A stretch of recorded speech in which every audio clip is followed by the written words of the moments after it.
Hi students, நீங்கள் பார்த்துருக்க வந்து 6th standard third term summative எக்ஸாமுக்கான கொஷின் பேப்பர், ஆனுவல் எக்ஸாமுக்கான கொஷின் பேப்பர்.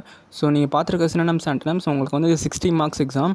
ஸோ நீங்கள் காசி ரொம்ப முக்கியம். அதே மாதிரி ஆக்வர்ட், பார்ச், ஹேஸ்டினா ரொம்ப பதட்டப்படுறது, ஆனால் அது வந்து ஸ்லோ தான், அதுக்கு ஆப்போசிட்டு. ஸோ அந்த நீங்கள் 1 மார்க்லாம் பார்த்துட்ருக்கீங்க, 1 மார்க்லாம் நல்லா பார்த்துக்கோங்க. ஃப்ரேசஸ்லாம் ரொம்ப ரொம்ப முக்கியம்.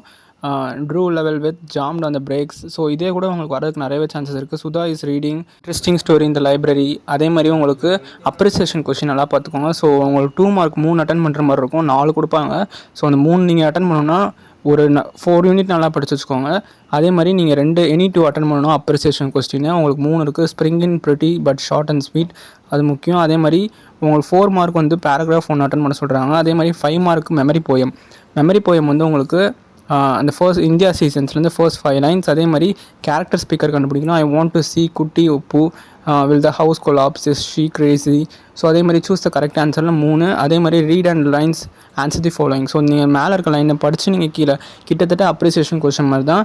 ஸோ ஆனால் கொஞ்சம் டிஃப்ரெண்ட்டாக இருக்கும். அதே மாதிரி ஜம்பிள் சென்டென்ஸ் உங்களுக்கு தெரியலனா இந்த எடுத்து பியில் எழுதி வைங்க. ஸோ பி எடுத்து டியில் எழுதி வைங்க. உங்களுக்கு தெரியலனா சொல்கிறேன், தெரிஞ்சால் கரெக்டாக எழுதுங்க. அதே மாதிரி லெட்டர் வந்து 5 மார்க்ஸ். ஆல் தி பெஸ்ட், நல்லா எழுதுங்க. தேங்க்யூ.